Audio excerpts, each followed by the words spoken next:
코로나19 이후에 영화관에 간다라는 것은 쉽지 않습니다. 그래서 넷플릭스 혹은 왓챠처럼 스트리밍 플랫폼 서비스를 가정에서 즐기는 분들이, 여가로 즐기는 분들이 그 숫자가 늘어나는 추세입니다. 저도 가정에서 어느 때는 아이를 재우고 아내와 영화 한 편을 볼 때가 있습니다.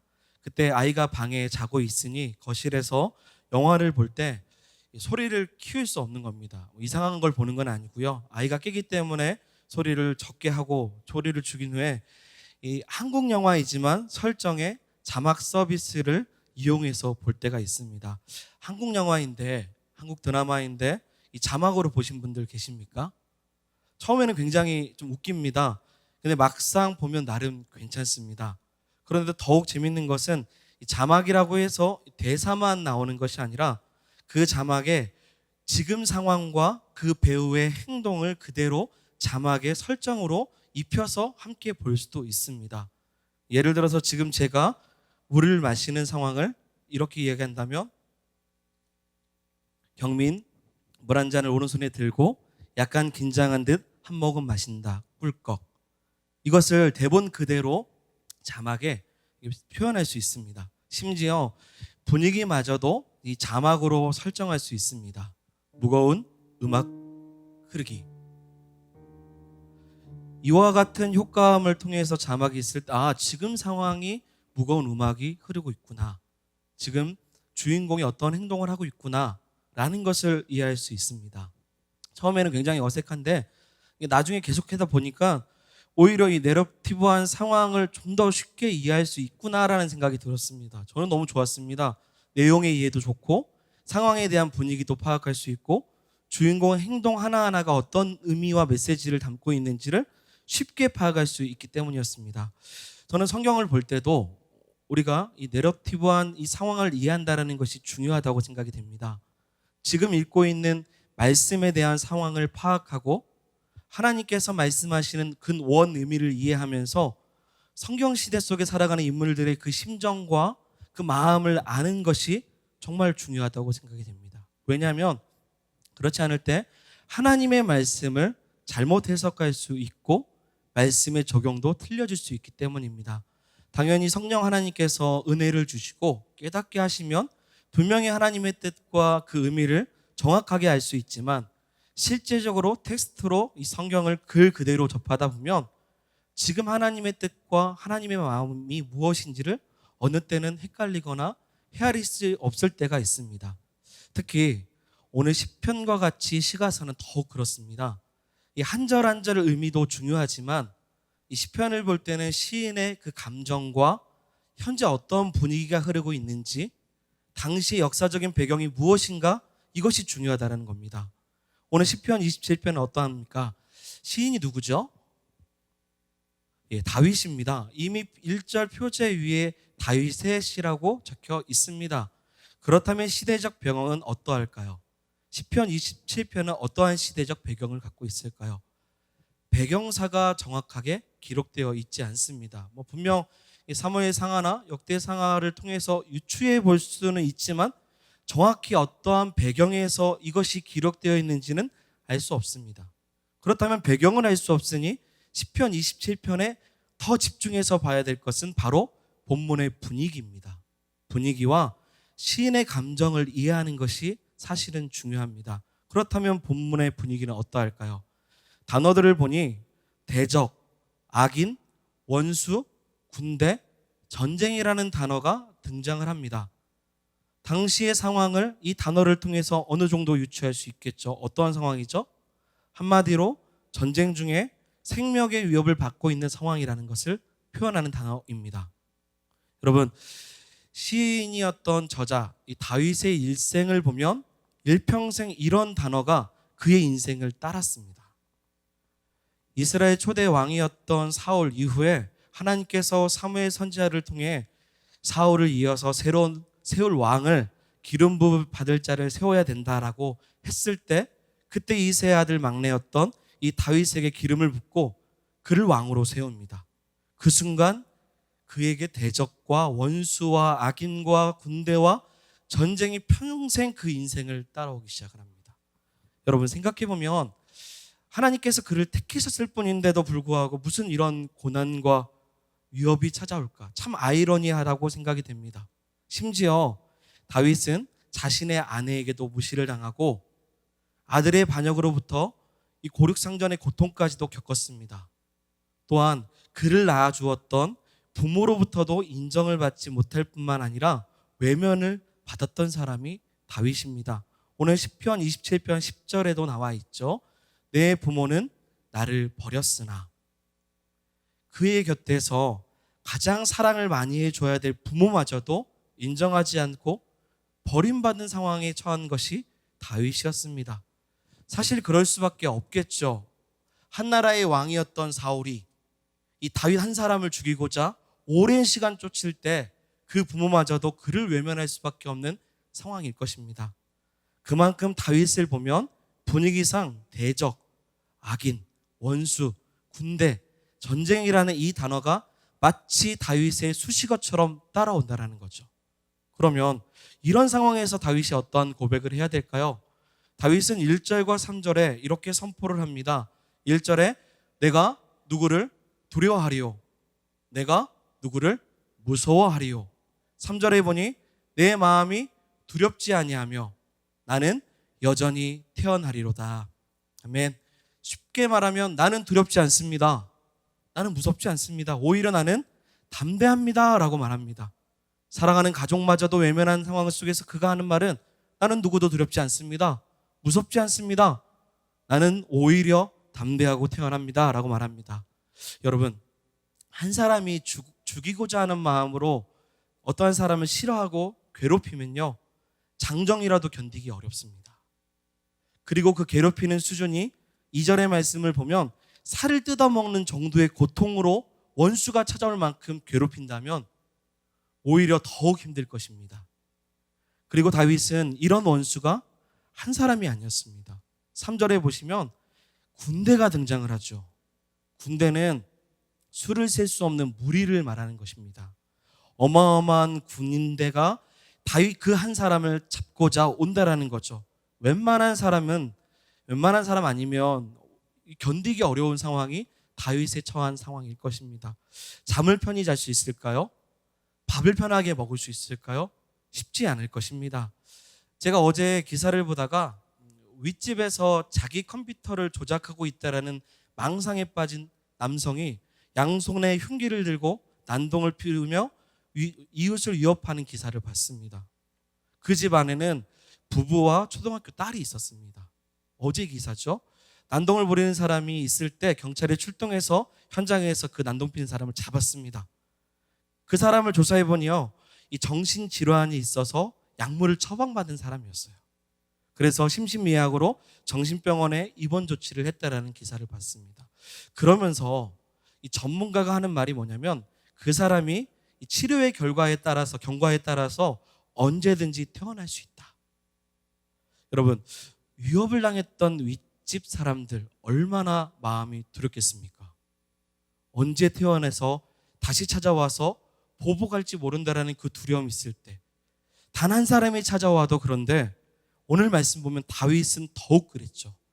수를 셀 수 없을 만큼의 많은 대적이 사방을 포진하게 되어 있고 그는 더욱 두려워할 수밖에 없습니다.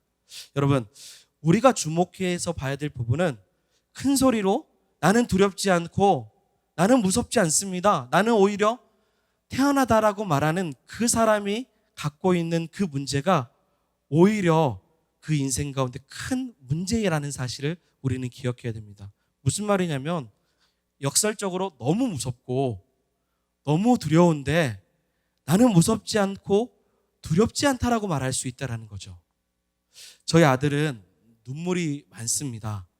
조금만 자기에게 편을 들어주지 않거나 억울한 일이 생기면요, 그 자리에서 바로 닭똥 같은 눈물을 뚝뚝 떨어뜨립니다.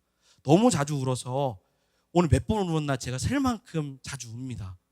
제가 울지 말라고, 눈물 흘리지 말라고 말을 했죠.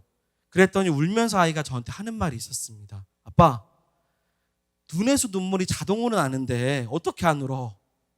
내가 슬픈데 지금 내가 눈물이 나는데 어떻게 안 우냐고 저한테 따지는 겁니다. 맞죠? 공감이 됐습니다. 마음이 슬프면 눈물이 나는 게 당연합니다.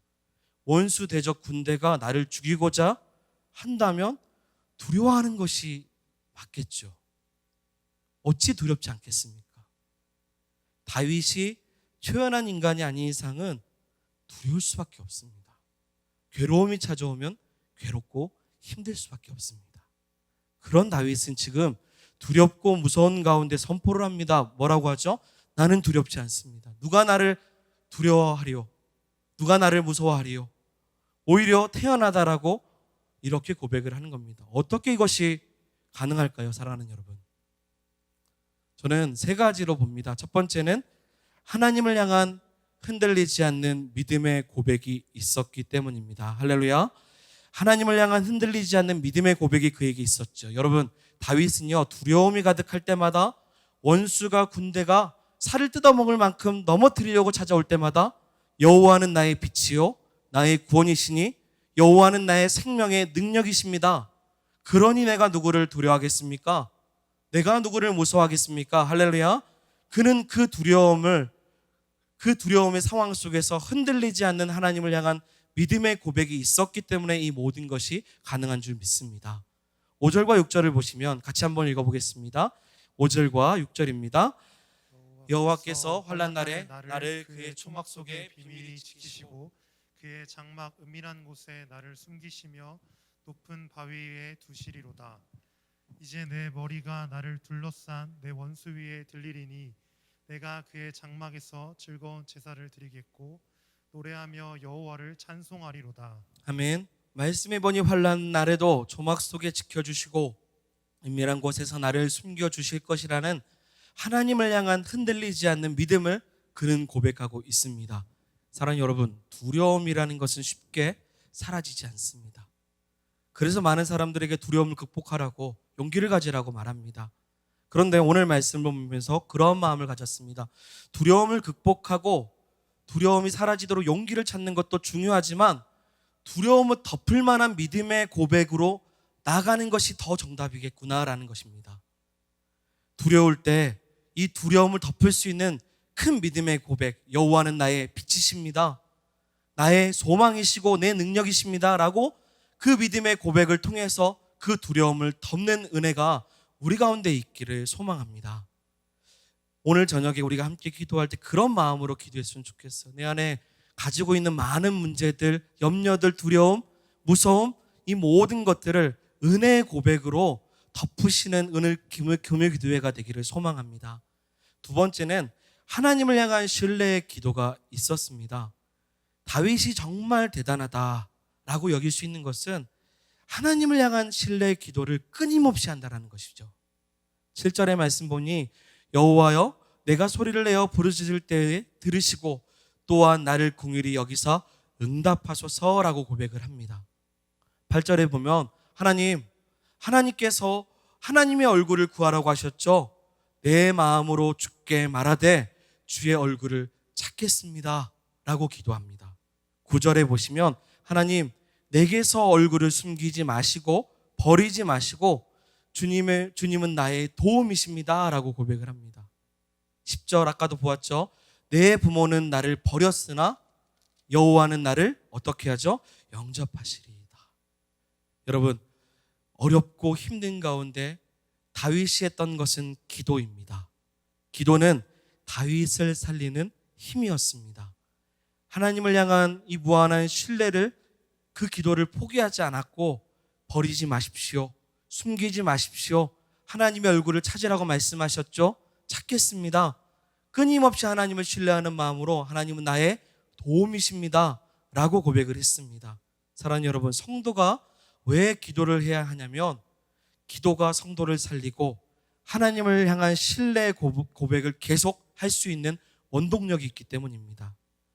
단단한 기독교 시리즈에 기도를 시작하는 당신에게라는 책이 있습니다. 강산 목사님이 쓰신 기도를 시작하는 당신에게, 이 기도에 대해서 말하기를 그 목사님께서 어떻게 기록하셨냐면 기도 없는 인생은 삶의 일부가 없는 것이 아니라 전부가 없는 것이다.